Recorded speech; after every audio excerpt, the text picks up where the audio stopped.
Teatro do Oprimido, um aliado na educação. Prática, teoria e reflexões de como a metodologia sistematizada por Augusto Boal pode e deve ser usada nos espaços formais de educação, além dos não formais, claro. O projeto tem apoio da Prefeitura da cidade do Rio de Janeiro, da Secretaria Municipal de Cultura e da Secretaria Especial de Cultura, do Ministério do Turismo e do Governo Federal, através do Prêmio Arte e Escola. Teatro do Oprimido, um aliado na educação. Um projeto criado por mim, Ellen Sarapé. Durante uma semana, em encontros diários, todas as manhãs, esse projeto reuniu educadoras e educadores da rede municipal do Rio de Janeiro na oficina de Teatro do Oprimido, um aliado na educação. Foram dias intensos de muita prática e teoria sobre metodologia e de especial troca com essas figuras maravilhosas que fazem a nossa escola acontecer. A figura da professora, do professor. Então, para esse episódio, eu convidei alguns desses educadores e educadoras que vivem o cotidiano da escola em diferentes contextos do Rio de Janeiro e com diferentes experiências também com a metodologia, para que eles possam relatar para vocês, para a gente, como eles percebem que o teatro oprimido pode ser usado dentro da escola e quais as facilidades e impedimentos nesse processo. Então, eu vou começar com a querida Gisele Sabatini. A Gisele é atriz, professora de teatro do município do Rio de Janeiro. Ela está alocada no Núcleo de Arte Grécia, na Vila da Penha, zona norte da cidade. Ela é fundadora do projeto Vamos Brincar? Um espaço de brincar para crianças e adultos, com um foco principal na infância e em seu cuidado, desenvolvido através de estudos baseados nas pedagogias montessoriana, de Winnicott, de Waldorf. E Gisele também é cofundadora do Espaço Motivar, de Teatro e Psicologia. Oi, Ellen, bom dia. Então, eu estou assim, profundamente tocada por esse contato direto com o teatro oprimido, muito, tá?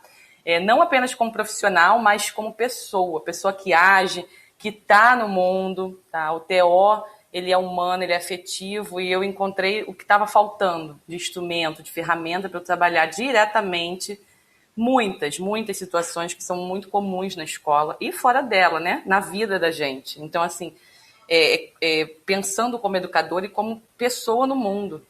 Nós somos os responsáveis diretos pela mudança desse mundo, a gente deseja isso, a gente fala sobre isso o tempo todo. E eu acredito, pessoalmente, que pequenas atitudes é que constrói essa mudança, sabe? E o TO, ele tá, para mim, nesse lugar de mudança direta. É incrível. Eu estou na escola há 9 anos, eu atuo há 9 anos dentro do município. Eu utilizo os jogos do Boal na sala de aula, assim como eu utilizo os jogos da Viola Spolin, por exemplo, mas eu nunca tive esse contato com essa potência que a estética e a metodologia do Augusto Boal representa, que ela é, sabe? Então, hoje, eu estou muito mergulhada no universo e não tem como sair, né? Você entra, não dá para sair. Eu acho que é o caminho, o TO é o caminho, o teatro oprimido é esse caminho. Eu fiquei muito angustiada quando, por exemplo, eu percebi que eu nunca fui colocada em contato com o teatro oprimido na universidade. Eu passei 5 anos na universidade, eu fiquei pensando, a gente não tem espaço para o teatro oprimido na universidade, por que a gente não ouviu falar? Assim, eu fiz bacharelado, né? Não fiz licenciatura dentro da universidade, mas depois fiz uma especialização. E em nenhum momento eu tive esse contato que eu tive com você, com o teatro oprimido. Então, eu tenho pensado bastante nisso e hoje eu me sinto assim, muito mais capacitada para fazer esse teatro dentro da escola, para falar da capacidade transformadora do teatro na sociedade, no mundo, por causa do trabalho que você já começou a desenvolver, que é só a pontinha, né, desse universo, que eu estou muito empolgada. Vai ser o instrumento de falar sobre isso. Ele é muito direto, né? São exercícios muito simples, mas que falam demais. Você não precisa ficar horas falando sobre aquilo, porque o exercício ele vai naquele lugar, exatamente naquele lugar. Então, acho que eu não sabia aplicar exatamente como deveria. Eu não tinha contato com a árvore, sabe? Pouco contato com a estética do oprimido em si. A questão da imagem, da palavra, do som, não tinha. Então, era o jogo, como eu trabalho os jogos, né, outros jogos, né, para desenvolver outras coisas. Então, é isso. Eu estou muito empolgada mesmo.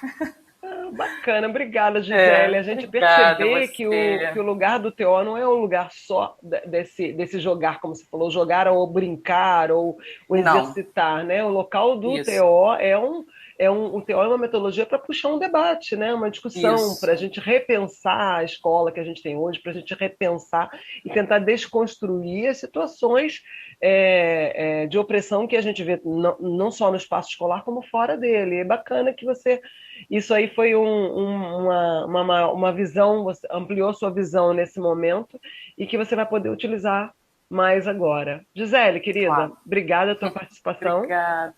tá? Beijo, muito obrigada, Ellen. Beijo, querida.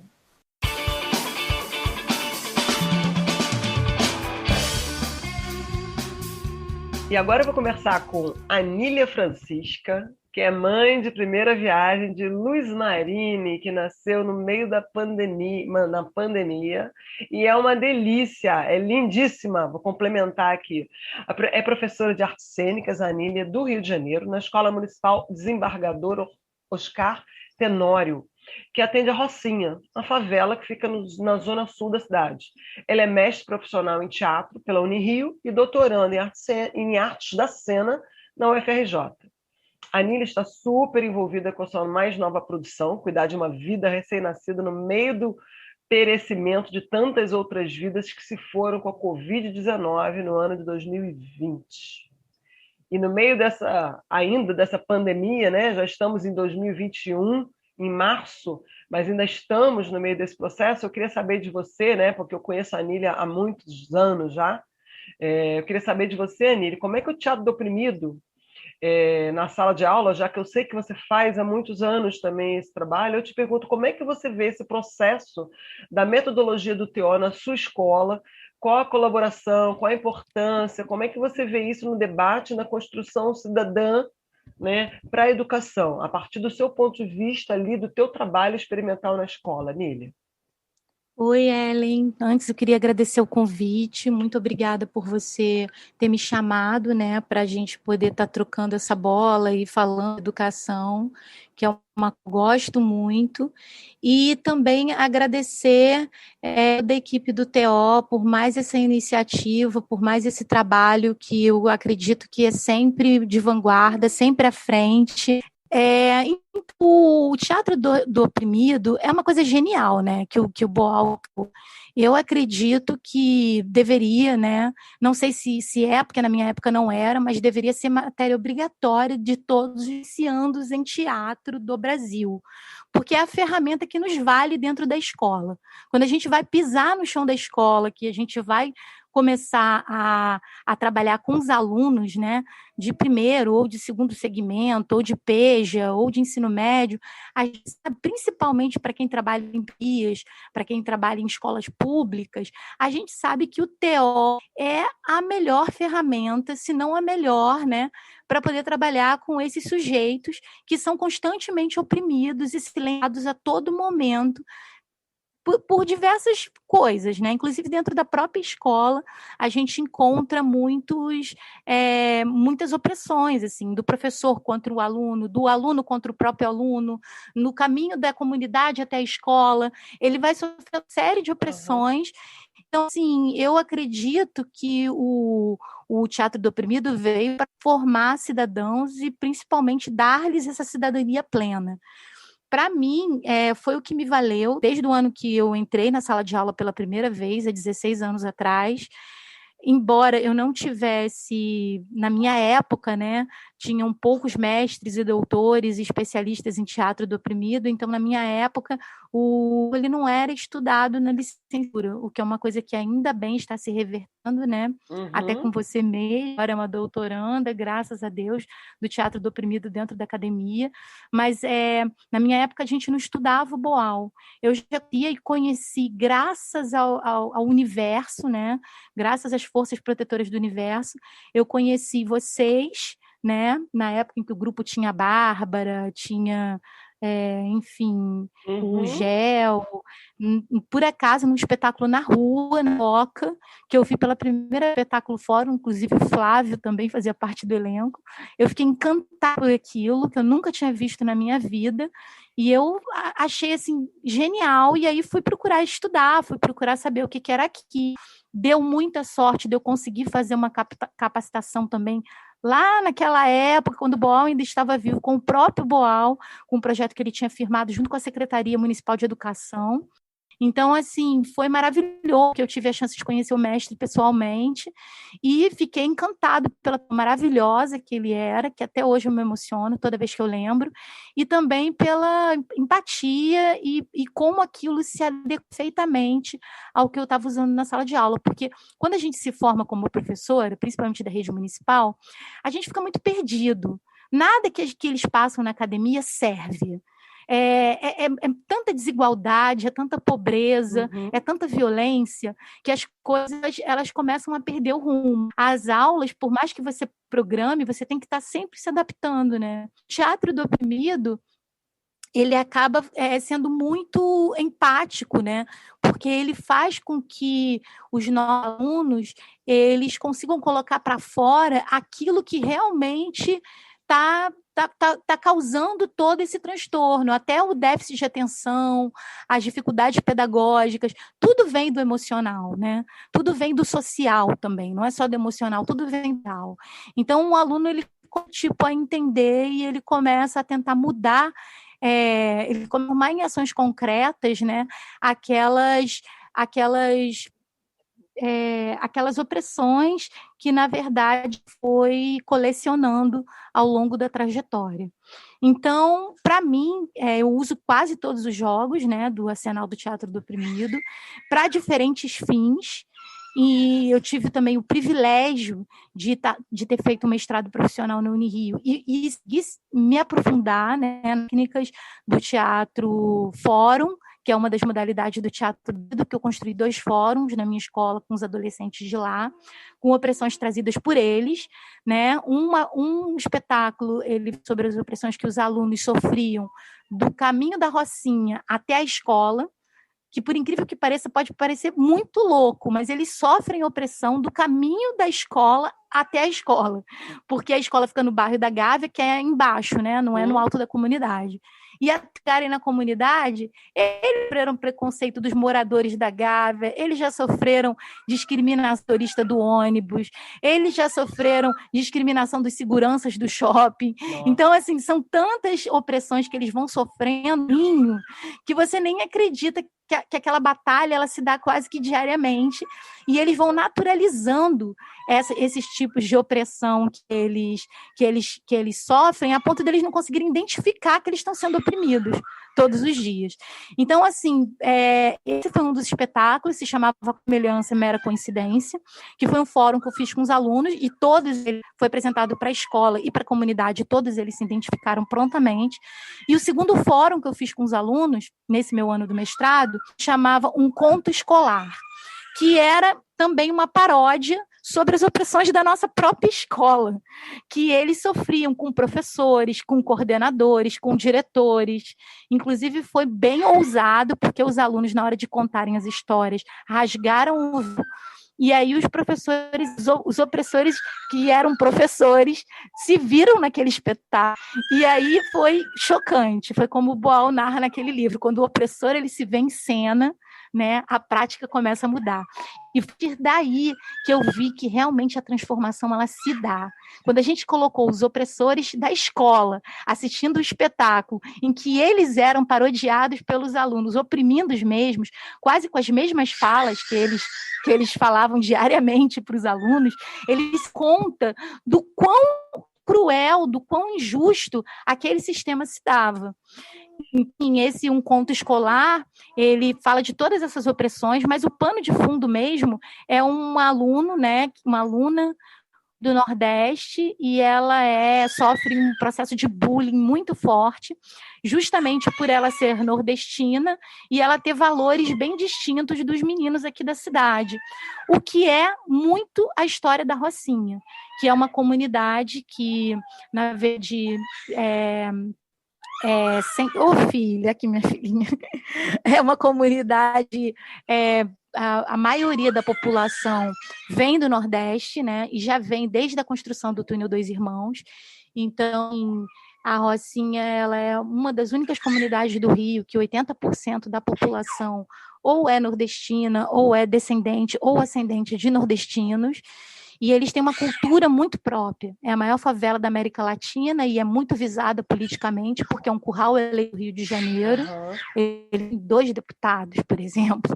Então, assim, eles têm uma força política enorme, com uma cultura muito própria e muito rica, porque se você for pensar, a Rocinha tem uma televisão dentro da Rocinha, tem a TV Rocinha, tem 3 rádios, pelo menos, comunitárias, e mais umas tantas outras que são... que não são cadastradas, né, naquele negócio lá de rádio. E também, assim, tem uma economia que gera lá dentro da própria comunidade, onde tem pessoas muito ricas da Rocinha, que é uma cidade, ela é maior que muitos municípios do Rio de Janeiro, e também muito pobres, que vivem no submundo da comunidade.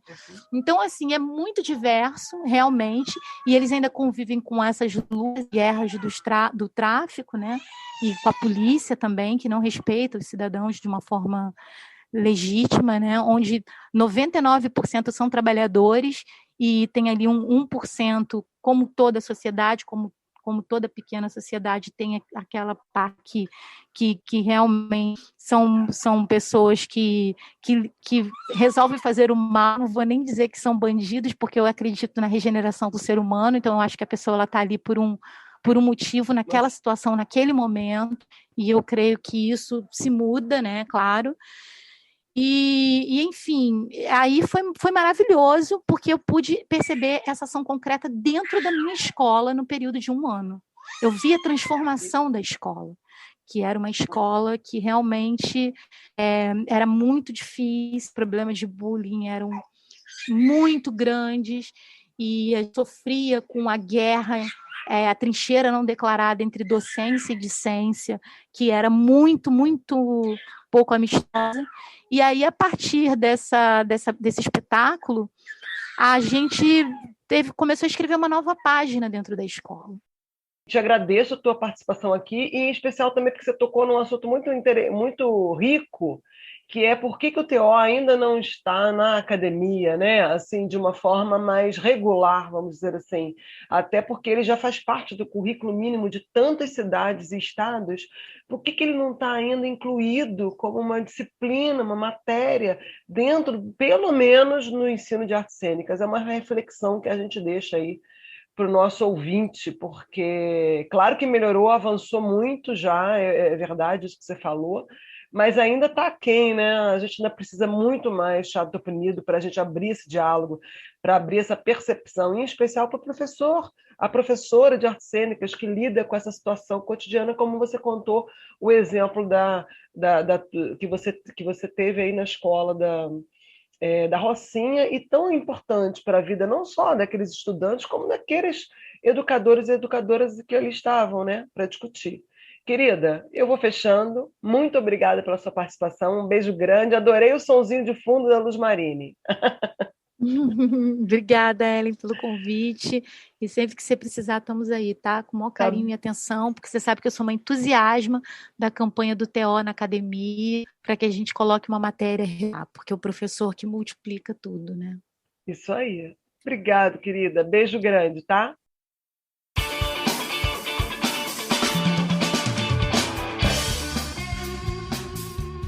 Agora eu vou convidar Luiz Guarnier. Ele tem 41 anos, é educador e artista da Baixada Fluminense, graduado em Língua Portuguesa e Literatura, mestrando no programa de pós-graduação em Ensino de Artes Cênicas da Unirio, da Federal aqui do Rio de Janeiro. Ele pesquisa o teatro do oprimido como método político-pedagógico a ser implementado na Escola Municipal de Teatro Antônio José o Judeu, na cidade de Nilópolis, onde ele atua como instrutor de teatro, e o seu grupo, o Movimento Intergeracional de Teatro MIT, né? Ele estuda também dentro do grupo. O Luiz, enquanto educador, né? Ele, baseado na metáfora da árvore do teatro do oprimido, que a gente falou no primeiro episódio aqui para vocês, ele construiu um jogo. Sim, um jogo dentro da metodologia do teatro do oprimido a partir da árvore, que ele usa aí como uma ferramenta para a educação, não só a formal, como a não formal também. Então, eu queria que o Luiz, que está aqui com a gente hoje, né, Luiz, contasse um pouquinho para a gente como é que é esse jogo, como é que foi essa criação. Conta um pouquinho para a gente. Então, Ellen, primeiro te agradecer, né, mais essa oportunidade de estar falando sobre o jogo, né, um jogo que surgiu também a partir das suas aulas, e eu vou falar um pouco disso aqui. Você também é minha co-orientadora no mestrado, com a professora Rosiane Trota, minha orientadora, e estão me ajudando demais, principalmente com relação ao teatro do oprimido. Bom, o jogo da árvore ele surgiu no ano de 2019, né? Como uma estratégia de ensino e estudo do teatro do oprimido. Ele tem como principal objetivo assim, a difusão, né, do teatro do oprimido, e eu também queria usá-lo como uma metodologia de implementação do ensino da pesquisa do TO no meu grupo de teatro, no Movimento Intergeracional de Teatro de Nova Iguaçu, e também nas turmas da Escola Municipal de Teatro Antônio José o Judeu, uma escola municipal de teatro aqui na Baixada Fluminense, onde eu sou instrutor há 15 anos, e, enfim, fui aluno antes dela ser escola ainda, então é uma coisa que faz parte da minha vida, né? Tanto o MIT, né, quanto a escola de teatro, eles são formados de pessoas que trabalham e estudam durante o dia, assim, né? Dificilmente tem um aluno, principalmente nos cursos mais avançados, que sejam pessoas assim que sejam exclusivamente estudantes de teatro, né? Uhum. E isso também sempre me motivou muito a trabalhar estratégias que fossem formas de tornar a aula mais interativa, né, mais agradável, trazer o prazer para a sala de aula e tudo mais, e de não levar textos, às vezes, grandes, complexos, e, enfim. E o jogo acabou sendo uma dessas estratégias, né? Eu, como estudante de lá, e formado nessas frestas do tempo aí, entre trabalho, enfim, e estudo, eu sei quanto isso é importante para esse pessoal, né? Para os meus alunos, enfim. Então, como eu falei, no ano de 2019, né, eu fui fazer uma disciplina com você, como ouvinte lá na Unirio, né, na licenciatura, e lá eu conheci a árvore, né? Eu também lembrava muito dos meus primeiros anos como aluno de teatro, e que eu fui alfabetizado teatralmente com o Teatro do Oprimido, talvez uma pessoa que nós conhecemos, o meu professor, Marcelo Alonso, que trabalhou com você, com o Boal na época. Sim, meu colega de CTO durante alguns anos. É isso aí, ele é meu companheiro, né, de trabalho hoje na escola também. E quando eu assistia às aulas, eu ficava tentando entender de que forma eu construiria uma ponte entre o Teatro do Oprimido, o meu grupo e a minha escola, né? E essa ponte ela começou a acontecer a partir do momento que eu conheci a árvore, porque eu não conhecia a árvore, e você apresentou ali aquela tua forma de apresentar, mas performática, e desenhando ela naquele papel 40 quilos, explicando e tudo mais, e já começaram a acontecer aquelas milhares de explosões criativas na nossa cabeça que eu viajava. Falei, meu Deus, eu tenho que levar isso. E eu passei a pesquisar tipos de jogos didáticos que eram implementados no processo de ensino-aprendizagem. Assim. E o jogo de tabuleiro ele surgiu. E aí, quando ele surgiu, eu já tentei desenhar um jogo em cima, um percurso em cima da árvore, vi que se encaixava e tudo mais. E a partir daí, o jogo surgiu. E quando o jogo surgiu, eu comecei a experimentar no meu grupo, foi super bem aceito. Depois, na escola, e te apresentei, você me convidou para a gente ter aquela experiência na Unirio, que foi muito bacana, assim, muito bacana, né? Essa é a versão física do jogo, né? No tabuleiro físico. Os desafios começaram muito a acontecer depois que a gente começou a adaptá-lo para o modo virtual, que é a forma na qual ele vem mais evoluindo, assim, e foi também num curso teu, aquele Práticas Antifascistas no Contexto da Educação. E eu falei, meu Deus, sim, já foi no mundo online, né, inclusive. Isso. Isso, como que eu vou fazer isso? Então foi uma parafernália total, foi pedestal, segurando câmera, celular e um monte de coisa, e a gente percebeu que dava certo, né? Eu percebi que dava certo e tudo mais, e dali surgiu a vontade de tentar construir ele no modo virtual, mas como, né? Enfim, o jogo ele passou a ser implementado no modo online, ele foi um devir na Gitu, né, nas Jornadas Internacionais de Teatro do Oprimido da Universidade no ano passado, também foi comunicação oral, através disso o Lico Turli, né, que também fui um dos seus orientadores no mestrado, ele me convidou para fazer parte, apresentar o jogo da Árvore na licenciatura em teatro à distância na UFBA. E assim, e a partir daí o jogo só vem crescendo e eu venho fazendo adaptações nele. E queria ver se dava para falar um pouquinho dessa questão do modo de jogar e desses fundamentos presentes no modo de jogar. É isso que eu ia falar. Será que você consegue falar rapidamente aqui, explicar como Acho é que que funciona sim. esse jogo? Então, bom, o jogo está dividido hoje em 2 pilares, né? O ético e o estético. O ético é aquele que busca implementar a forma, né? A ética e solidariedade na forma de jogar e tentar evitar de todas as formas possíveis, principalmente em sala de aula, aquele instinto de competição que o capitalismo nos semeia ali desde crianças e tudo mais, né? Inclusive Boal diz, né, solidariedade entre semelhantes é a parte medula do teatro oprimido. Então, se tiver essa competição, essa vontade de ganhar, de chegar na frente, a gente fica sob risco de não ser teatro oprimido, né? E o pilar estético, ele se baseia no treinamento dos canais estéticos, né? Que Boal já disse que é por onde entram as mensagens da classe dominante, onde essas mensagens, através da mídia, né, de todos esses canais manipuladores e tudo, elas são introjetadas no nosso cérebro, né, no cérebro dos oprimidos e tudo mais. Então, basicamente, esse treinamento é feito através do pensamento simbólico e pensamento sensível, né? As pessoas recebem ali uma palavra e elas têm que transformar essa palavra em pensamento sensível, elas têm que, através de som e imagem, transformar essa palavra de uma forma em que todo o grupo descubra sobre o que está sendo falado. Ou seja, a pessoa pega uma palavra, um grupo, e o outro grupo tem que traduzir essa palavra em imagem ou em som, é isso, Luiz? Exatamente. A Dá um exemplo de pessoa algumas recebe... palavras aí.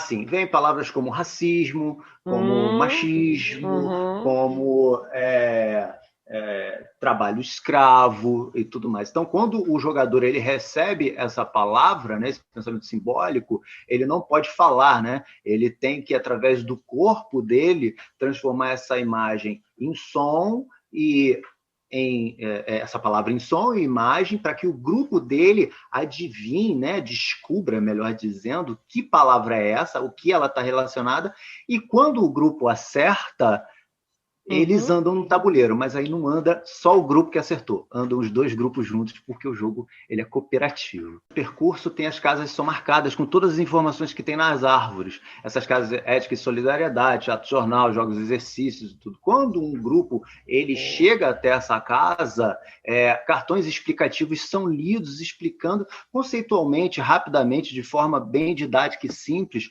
o que cada informação da árvore quer dizer. Então, na verdade, é uma leitura superficial do que é o teatro oprimido, superficial não é rasa, né?